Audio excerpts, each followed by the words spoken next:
Salut! Alors, ça fait plusieurs mois que j'ai pas été très actif sur la chaîne YouTube. Ma dernière vidéo, c'était celle sur CRISPR-Cas9 et... Alors, j'ai d'abord commencé par vous donner quelques nouvelles et après je m'attaquerai au sujet où je vais parler un peu informatique et vous présenter un projet. Voilà. Alors, dernière vidéo, c'était sur CRISPR-Cas9 en décembre. C'était une vidéo qui était assez cool, je m'étais vraiment bien éclaté à la faire et je vous avais annoncé une suite. Donc je devais parler notamment de CRISPR-Cas9, de comment ça marche et surtout des enjeux éthiques derrière. J'avais quasiment fini d'écrire la vidéo. Sauf qu'au moment où, après à cette époque-là, un scientifique chinois a annoncé avoir modifié génétiquement deux bébés. Depuis on sait qu'il y en a eu au moins trois. Ce qui a amené deux choses. Un, c'était très compliqué à gérer parce qu'en fait, l'information n'avait pas sorti par les canaux scientifiques habituels, donc il n'y a pas de validation. Donc, je ne sais même pas exactement combien il y a eu de bébés génétiquement modifiés. C'est vrai que c'était compliqué de décrire là-dessus. Et forcément, ça m'obligeait à me repositionner parce que j'avais écrit en me disant que ces enjeux éthiques risquaient à un moment de se poser et que pour l'instant, on n'avait pas encore assez posé. Donc, du coup, ouais, j'ai essayé de réécrire cette vidéo, j'arrivais pas, enfin bon, c'était un peu compliqué. Et ce que j'ai dit, effectivement, ce que j'ai fait, c'est que j'ai dit que j'allais repenser cette vidéo à plus tard, j'allais me concentrer sur d'autres vidéos. J'ai commencé à en faire, et entre une grosse période de stress au travail, pour cause de rush, une angine, deux, trois petits trucs comme ça, finalement j'ai toujours pas avancé sur les vidéos. Ce qui est bien dommage, c'est qu'en plus, depuis, je suis rentré au Café des Sciences, donc je suis parti d'un groupe de vidéos scientifiques, et je publie plus de vidéos, donc c'est un peu embêtant. Voilà. Du coup, j'ai préparé plusieurs vidéos que là je vais tourner pour certaines dans les prochains jours. Mais j'ai envie de faire un peu une autre vidéo. Donc là, c'est une vidéo un peu spéciale, hors série. Voilà. Alors, la dite vidéo, donc c'est un projet que j'ai commencé en décembre dernier, que j'ai vraiment commencé à Noël, et qui m'a été inspiré effectivement par un article que j'ai vu effectivement sur Twitter. Et donc c'est un gars, enfin je dis un gars je suppose, c'est une personne qui sur internet a publié son système où elle a créé un générateur de cartes.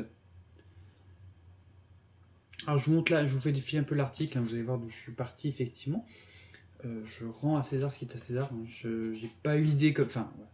Et j'ai vraiment été fasciné par l'idée, donc vraiment, à partir d'algorithmes et sans aucune supervision humaine, le programme génère des cartes. Et donc, je me suis inspiré de ce que cette personne a fait pour créer mon propre générateur de cartes. Alors, il faut savoir que la personne décrit juste les idées, et après, à nous de nous débrouiller. Enfin, voilà. Décrit juste toutes les idées, ne donne pas le code. Et voilà, donc moi j'ai décidé de me réinspirer de me réinspirer de ça pour faire ce projet. Alors, là je vais vous présenter la version actuelle. Il faut imaginer qu'il y a eu plusieurs itérations, plusieurs fois, je suis reparti de zéro. Donc je vous mets dans le lien sous la vidéo déjà, ça va être le premier lien, ça va être le lien vers cet article qui est en anglais, qui est assez détaillé, qui vous explique effectivement comment ils se sont inspirés. J'ai pioché des idées, pas toutes, parce qu'il y a des fois j'ai préféré effectivement ne pas. J'ai préféré faire différemment, soit pour des raisons techniques, soit juste parce que, un moment j'ai mon idée, j'ai envie de la faire, c'est tout. Voilà. Donc voilà. Alors, comment j'ai fait mon système? Alors je vais déjà poser les bases. Moi j'ai codé mon système en Swift. Alors à l'époque c'était Swift 4 quand j'ai commencé. Il est désormais mis à jour en Swift 5. Je crois de toute façon que ça ne changeait pas grand chose. Donc c'est un langage de programmation dur. C'est un lointain descendant du C++. J'utilise comme API, j'utilise une API qui s'appelle Sprite, qui est proposée par Apple. Et donc, ce qui me permettait en fait de l'exécuter à la fois avec le même code quasiment sur ordinateur et sur tablette. Théoriquement, je pouvais me faire aussi sur d'autres plateformes, notamment sur iPhone, mais ça ne m'intéressait pas parce que c'était trop petit. Je voulais du grand.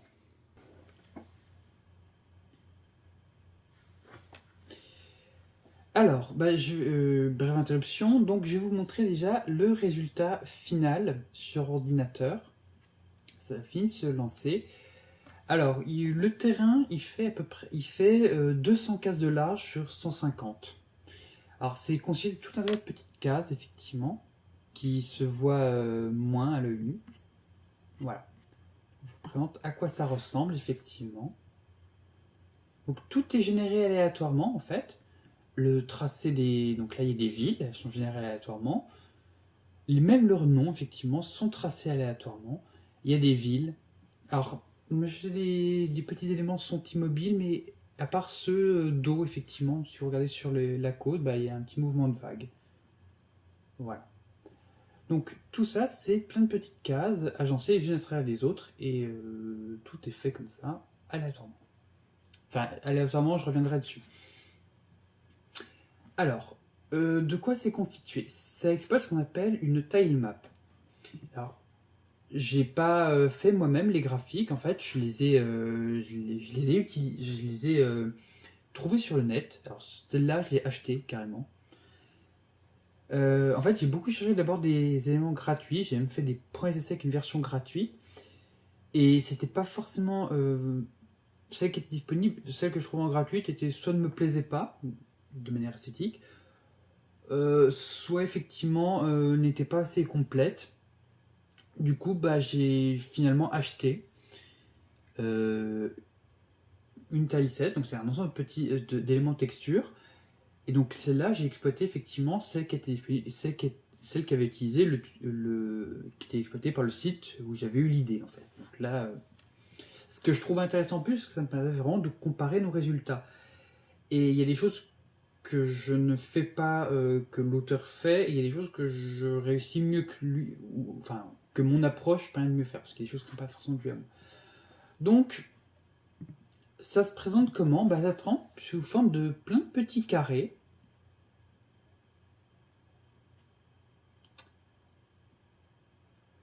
Programmation, Swift,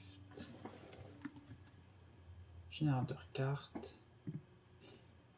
Alors, ça se présente sous cette forme, effectivement. C'est une image, comme ça, qui comprend plein d'éléments qui sont majorité des carrés de 16 sur 16. Alors, pour vous donner une idée, moi j'ai utilisé un script Python qui les a découpés en carrés de 16 sur 16. Qui me les a jetés en vrac. Voilà, donc il y en a une partie qui sont encore en vrac. Je les ai rassemblés, j'ai tout trié, effectivement, et partant de là, j'ai exploité les éléments.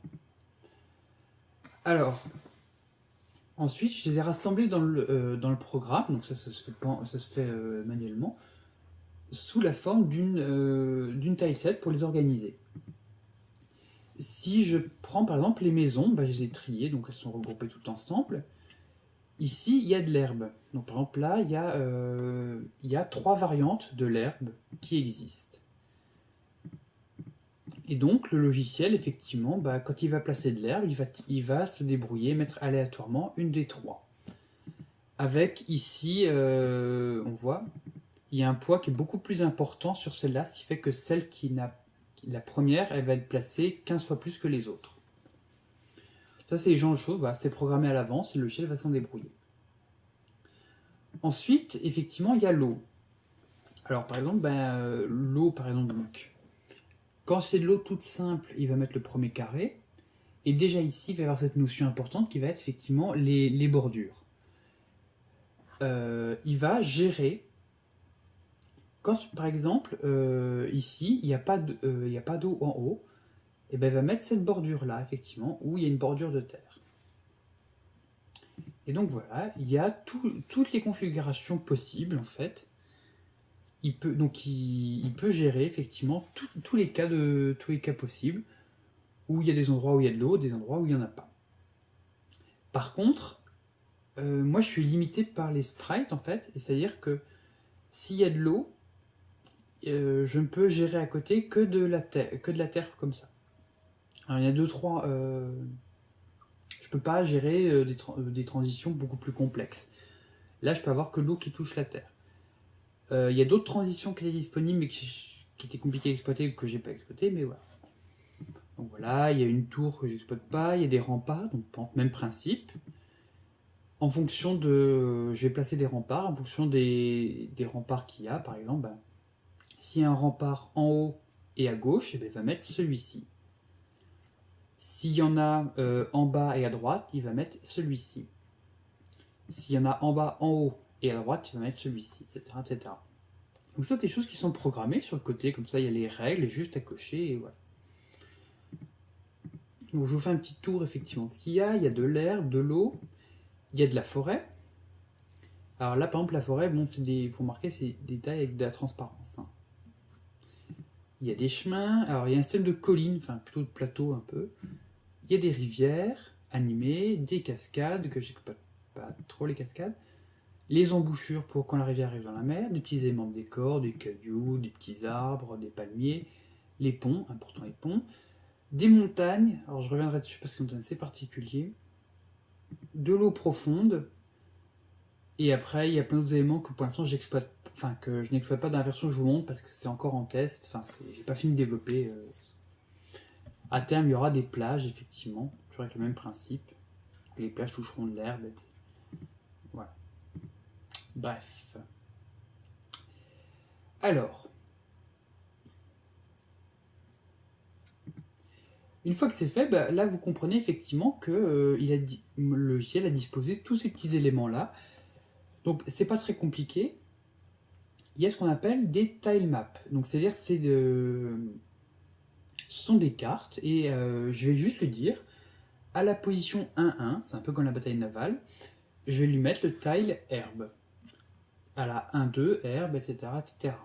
Et puis là, je sais pas combien, je vais mettre de l'eau, etc. Et après, le logiciel va exécuter son automappeur qui va lui permettre de déterminer quels sont les contours appropriés en fait. Et c'est comme ça que lui va tracer les contours.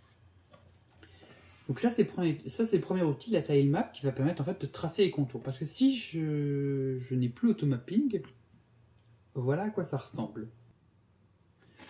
Alors j'ai parlé de tilemap, pour être exact j'en ai 8, qui sont constitués qui forment en fait différentes couches. Ça agit comme des calques, qui sont en fait parfaitement transparents, sauf où il y a des... Et ça permet en fait de jouer sur différentes propriétés pour qu'il y en ait où j'ai pas d'automapping pour des contraintes particulières, d'autres où j'ai simplement elles vont se recouvrir les unes sur les autres et ça va me permettre en fait de jouer dessus pour cacher des défauts. Donc en fait c'est comme ça. J'ai une première map au niveau 0 qui est la majorité du terrain, qui sont l'herbe, la colline et l'eau. Par-dessus, juste au-dessus, j'en ai une pour gérer les montagnes. Parce que celles-là sont particulières, je reviendrai dessus après. Une pour gérer tous les petits éléments, donc la forêt et les petits décors supplémentaires, comme les cailloux, les arbres tout seuls. Une tilemap spécifique, encore une fois, pour les chemins. Une autre spécifique pour les rivières, c'est deux catégories spécifiques. Les remparts aussi, qui sont une catégorie à part. Alors que le reste des maisons, par exemple, des maisons des petits villages, sont dans les décors. Alors c'est pour des questions de recouvrement, en fait, pour s'assurer que... donc une spécifique pour les plages, mais que je n'utilise pas ici, en fait. Et enfin une dernière pour les océans, en fait. Pour la partie vraiment profonde. Donc c'est là, il fallait que ce soit sur une couche différente. Donc voilà. Et toutes ces couches, comme ça, se superposent les unes par rapport aux autres. Voilà. Et il faut imaginer que le programme met entre 4 à 10 minutes à peu près pour tourner. Ça implique effectivement quand même de parcourir beaucoup de fois, parce que c'est généré couche par couche. Je vous montrerai juste après. Hop, il a presque fini. Donc c'est... Pour les tests, c'est parfois un peu lourd, effectivement, donc faut pas... à chaque fois, je suis à désactiver pour n'avoir que l'essentiel.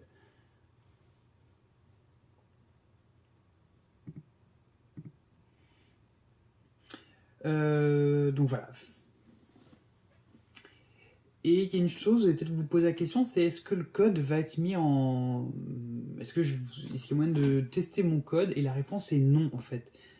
Euh, Pas forcément pour... Alors, à l'heure actuelle, non. À terme, on verra. Mais ce qu'il faut savoir, c'est que le code repose beaucoup sur les propriétés de la... cette manière enfin, le le code a une très grande contrainte qui sont les éléments de terrain, en fait. La manière dont ils sont, la manière dont ils sont apportés. Alors voilà par exemple effectivement à quoi ça ressemble la tilemap sans automapping. C'est-à-dire que là, le logiciel s'est contenté vraiment de mettre des petits carrés partout. Alors il y a les montagnes qui sont spécifiques parce que là, elles sont vraiment entièrement programmées à la main. Donc par exemple, alors, là, il y a plus de jolies bordures. Les montagnes, les forêts, pardon, elles ressemblent à rien. Voilà. À l'opposé des petits arbres qui sont tout seuls, c'est vrai qu'ils sont... On voit les rivières, à chaque fois c'est des sources qui mènent à rien. Les chemins c'est pareil, c'est dégueulasse. Donc voilà. Ça c'est ce qui se passe quand il n'y a pas d'automappeur. En fait, il n'y a pas de gestion des bordures. En fait. Et c'est une des propriétés de l'outil. Tous les automappeurs, enfin tout système tilemap là, ont ces automappeurs là. Celui-là est assez avancé, enfin celui-là est assez bien fait, je trouve qu'il gère des trucs. Et quand je compare avec le billet de blog qui m'a inspiré, je vois bien que l'automappeur qu'il utilise, je ne sais pas lequel est, marche beaucoup moins bien en fait. Et donc si je clique, voilà. Tout est géré. D'ailleurs les collines on ne les voyait même pas parce qu'en fait le centre des collines se confond avec l'herbe. Donc là on voit les bordures. Les bordures des forêts sont vraiment jolies, on voit le début des arbres. Voilà. Alors ça, le fait de l'activer comme ça crée quelques petits artefacts, hein, mais voilà. Normalement, quand il est bien intégré de base, ça marche très bien. Les chemins sont propres, les rivières sont jolies, voilà, bref. Voilà. Donc ça, c'est à quoi sert l'automappeur.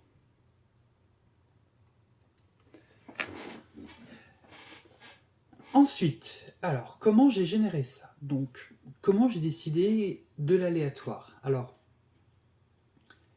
je vais prendre un exemple très simple qui est comment je génère le premier élément de terrain, c'est-à-dire juste l'eau, l'herbe et les collines. Alors, je prends cet exemple parce que c'est un des plus simples. Je commence par générer ce qu'on appelle un bruit de perlin. Un bruit de perlin, c'est un système très utilisé dans les effets spéciaux et dans tout ce qui est génération dite procédurale. C'est-à-dire que je vais créer un champ de valeur. Alors, je commence déjà par générer une source de bruit de perlin. Ça me permet de créer de l'aléatoire, un ensemble de valeurs que je vais servir pour créer mon terrain. Et ces valeurs-là, elles ne sont pas générées tout aléatoirement. C'est-à-dire que ça suit quelque part une logique qui permet d'avoir différents éléments. La particularité du bruit de perlin par rapport à d'autres algorithmes comme ça, c'est qu'il a tendance à faire des formes dont la taille est plutôt régulière. Ce qu'il faut savoir, c'est que le bruit de perlin, ça sert beaucoup en effets spéciaux. Par exemple, ça sert pour faire des formes à peu près réalistes de nuages, de flammes. Donc ça permet d'avoir quelque chose qui... Donc je commence déjà par créer cette source de bruit de perlin auquel je vais attribuer deux paramètres. Le premier, c'est la persistance. Ça va justement définir en fait la taille un peu de ces éléments qu'il va générer. Donc là, alors c'est un paramètre qui va de 0 à 1 dans mon cas. Dans ce cas-là, il est à 0,7 pour avoir plutôt des grandes masses de terre, d'eau, de collines. Et pour forcer vraiment un peu l'aléatoire, je lui donne une seed. Alors la seed, quand on a des fonctions aléatoires comme ça, généralement on donne une seed, c'est un ensemble de nombres, donc là elle est tirée de façon totalement aléatoire. Ensuite, effectivement, je vais créer un bruit. Voilà, j'ai la source, je crée un bruit qui a une taille. Donc là, la taille s'appelle sample en fait, donc c'est le nombre de colonnes de lignes. Et ensuite, je crée ce qu'il appelle vraiment une noise map. Donc là, vraiment, il a une source, puis il génère un bruit, vraiment. Et ensuite, il applique ça sous d'une carte. Donc ça donne une espèce d'immense tableau Excel, pour vous figurer, donc on dirait plus une matrice, à 2 dimensions, et à chaque endroit, chaque endroit, il y a une valeur donnée qui correspond en gros c'est ce qui est issu de ce bruit. C'est un ensemble, chaque position, il y a une valeur précise. Je vais passer par-dessus. Alors d'abord, je remplis mon terrain avec de l'herbe. Et ensuite, je vais faire une double boucle pour itérer sur chaque case du terrain. Et donc, sur chaque case du terrain, je vais lire la valeur sur mon bruit de perlin associé. C'est-à-dire que la première case, la case 0, 0, ben je vais aller sur la tilemap terrain et je vais voir quelle est la valeur à cet endroit-là. S'il est entre -1 et 0,5, je vais mettre de l'eau. Si entre 0,6 et 1, je vais mettre de la colline. Sachant que j'ai déjà tout recouvert d'herbe au tout début, juste avant. Donc c'est comme ça que moi je vais, case par case, je vais mettre du terrain. Voilà. Alors ici, il y a des petites instructions que je reviendrai après. Et donc c'est comme ça que je crée, je lis, j'itère comme ça, sur chaque colonne, puis sur chaque case, chaque colonne, et je peins finalement mon terrain en suivant une valeur. Alors je passe un peu le reste des instructions qui servent plus tard. Et par exemple, pour générer les forêts, je reprends un peu le même principe. Je génère un nouveau bruit de perlin, qui est différent, qui lui génère des formes un peu plus petites, avec une plus petite persistance. Mes paramètres restent grosso modo les mêmes. Et une autre seed, pour que ce soit vraiment différent. Et rebelote, je double boucle dessus. Avec les petites particularités, c'est-à-dire que je vais pas mettre des arbres n'importe où. C'est-à-dire que je vais d'abord, le bruit de perlin, ça va me définir des zones où je peux mettre des arbres, pour que ce soit aléatoire. Mais moi, j'ai choisi d'appliquer d'autres règles supplémentaires. Donc, je teste le terrain. C'est-à-dire que pour qu'il y ait un arbre, il faut par exemple qu'il y ait que de l'herbe autour de lui, en fait. C'est pour éviter qu'il y en ait sur les bordures des collines ou d'autres endroits, par exemple. Et donc voilà, si la valeur est très petite, inférieure à 0,65, donc ça va de -1 à 1, ou supérieur à 0,75, et que la condition de test de terrain a été remplie, je mets un arbre. Et rebelote, c'est comme ça que je génère un peu tous mes terrains. Il y a un autre bruit de perlin qui est appliqué pour la partie d'océan sombre, la partie d'eau très profonde. Donc là, il y a à nouveau, alors si c'est très loin de la côte, c'est-à-dire si il y a forcément de l'eau profonde. Si c'est moins loin, il n'y en a pas du tout, et il y a un intervalle où en fait il va servir d'un bruit de perlin pour déterminer. Donc c'est comme ça qu'un petit bruit de perlin, j'arrive à définir la majorité du terrain. Voilà, donc par exemple ça, c'est juste l'expression d'un bruit de perlin que j'ai lu, sur lequel j'ai appliqué des valeurs. Et on reproduit, donc voilà. C'est comme ça que j'ai mes fonds marins. Alors, ensuite, pour le reste du programme, les bruits de perlin servent beaucoup moins en fait par la suite parce que j'ai d'autres manières de faire.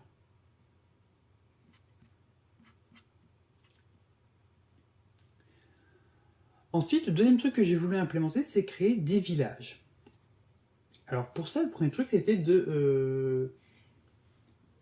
donc la première étape, c'est d'abord de définir des positions de village. Donc au début, je vais commencer juste par tirer des positions aléatoirement.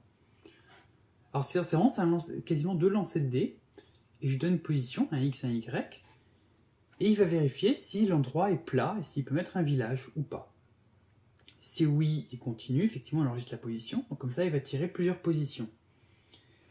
Et une fois qu'il a trouvé toutes les positions, il va venir mettre des villages. Alors il y a plusieurs règles. Il faut qu'une position donnée soit plat, qu'il n'y ait pas d'autres villages trop proches, et voilà. Ensuite, il va prendre toutes ces positions-là et il va venir en gros les peupler, c'est-à-dire rajouter des petites maisons. Donc il part de la position centrale et il va définir un rectangle de taille de taille un peu variable, entre 5 et 8 à peu près, entre 3 et 8, pardon. Et il va dessus parcourir chaque case et tirer un nombre. Alors c'est vraiment lancer un dé. Et si la valeur est supérieure à telle valeur, il met un village. Enfin, il met une petite maison. Et ainsi de suite, il parcourt tout le village, en fait. Alors après, il y a un truc spécial, c'est qu'il va ajouter un rempart. Donc il va faire tout le tour, vérifier si tout le terrain est plat, s'il peut y construire un rempart.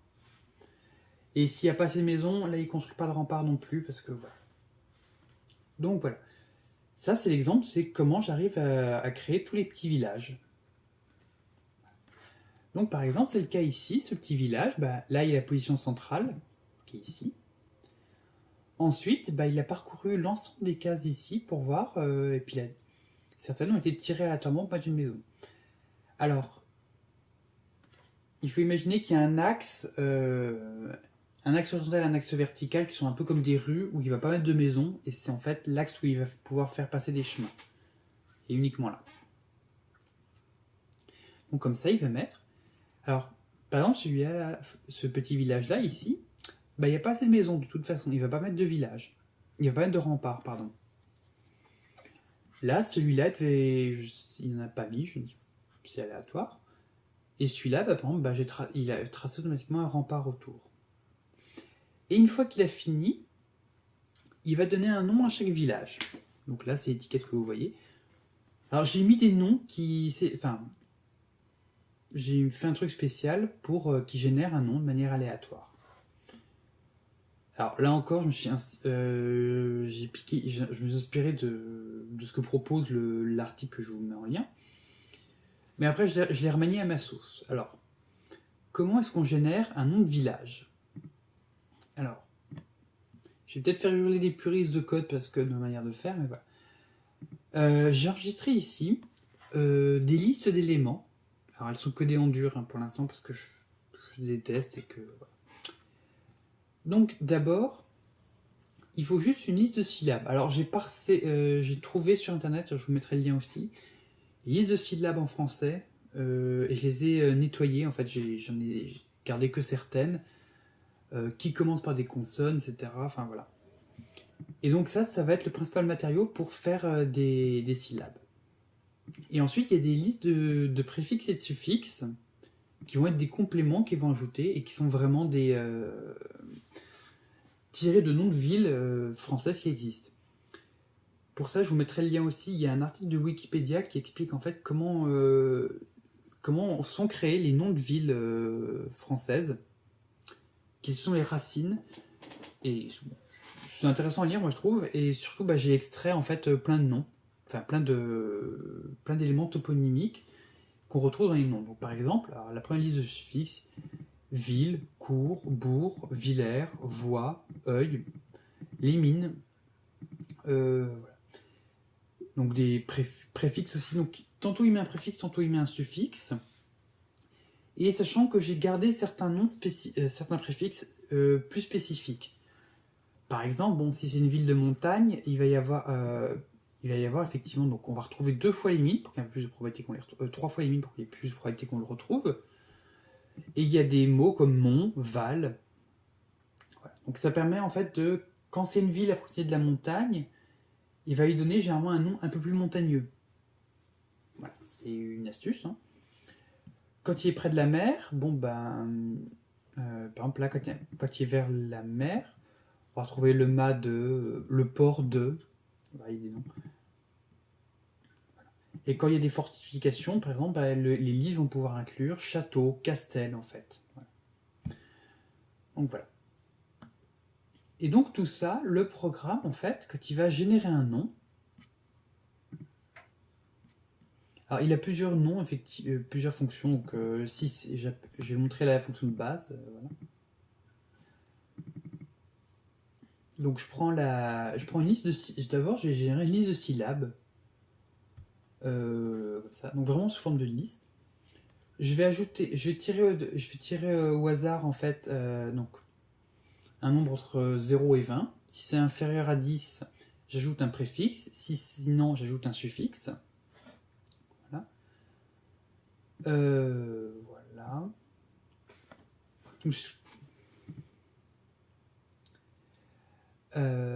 Pareil, s'il y a plus de 4 syllabes, il va choisir de manière aléatoire s'il va mettre ou pas des tirets à la place des espaces. C'est toujours pareil, c'est toujours des trucs pour simplifier.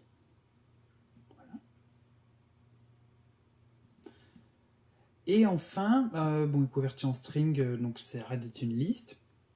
Et je corrige la casse. Et donc voilà, pour avoir la première lettre en majuscule de chaque mot et les autres lettres en minuscule. Et donc c'est comme ça qu'on se retrouve avec par exemple, bon, Nagelimine, Fontor, le moulin de Père. Alors j'ai pas de sprite pour un moulin. Ripevoie, bon, celui-là est très bizarre. Villers-Bétran, Velvirbourg,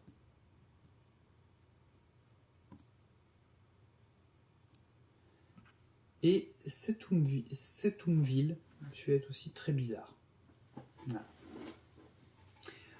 Ensuite, le programme. Alors, voilà. Donc, après, une fois qu'il a généré les villes, il va tracer des chemins entre. Ensuite, l'étape suivante, en fait, ça va être, pour le programme, de tracer des chemins entre les différentes villes. Alors, pour ça, en fait, j'utilise ce qu'on appelle un graphe. Alors, un graphe, ça n'a rien à voir avec un graphique en mathématiques. On dit souvent un graphe pour dire graphique, et c'est un abus de langage.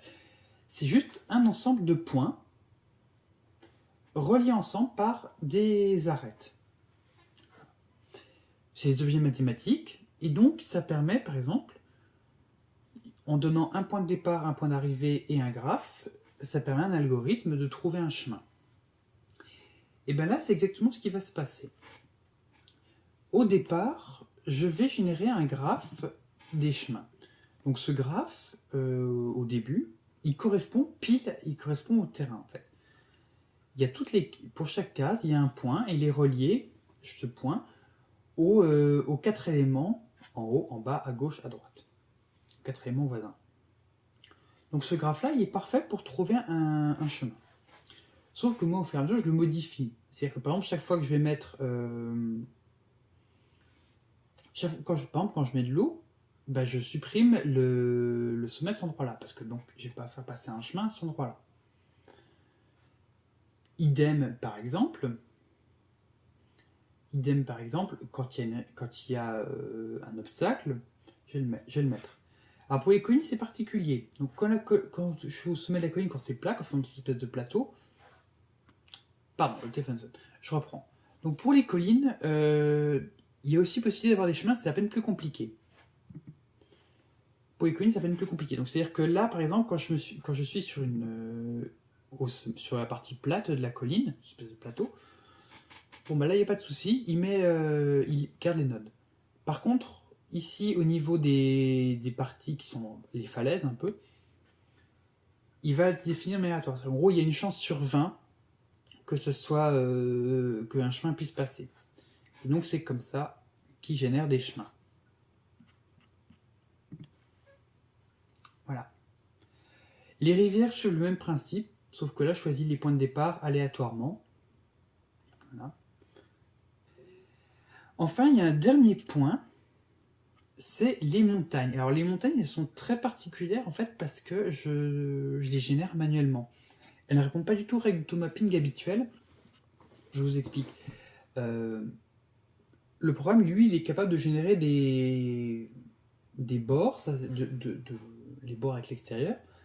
Par contre, avec l'intérieur, c'est un peu plus compliqué. Je m'explique. Pour utiliser les montagnes, il y a trois parties. Effectivement, il y a des zones d'ombre, ici, des zones éclairées, et des zones, c'est la crête, en fait, la crête de la montagne. Vraiment, il faut générer cette espèce d'ombre. Et donc, pour ça, elle ne répond pas à l'automapping, alors je ne vais pas forcément rentrer en détail. Mais en gros, je vais générer une forme de montagne, et je vais définir un espèce de milieu, par lequel, d'un côté, c'est la lumière, de l'autre côté, c'est la crête, et au milieu, c'est la crête, et à côté, c'est l'ombre.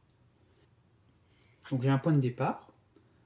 Ensuite, je vais, donc c'est une matrice, je vais la faire croître de manière aléatoire, ce qui me donne la forme globale de la montagne, dans les limites de la forme de la matrice. Et ensuite, je vais choisir un premier point sur la première ligne, qui va être la crête, et je vais le faire bouger comme ça, jusqu'à ce que j'ai une ligne de crête à peu près cohérente. Je dis à peu près parce qu'il y a certains cas où, en fait, malgré tout, ça forme une forme qui n'est pas cohérente. Ah, toujours avec la contrainte des sprites que j'ai. Je peux pas faire de mouvements n'importe où avec ma crête. Voilà. Par exemple, j'ai forcément au moins une case d'ombre. Je peux pas... voilà. Et donc c'est comme ça que bah, je forme mes montagnes. Voilà.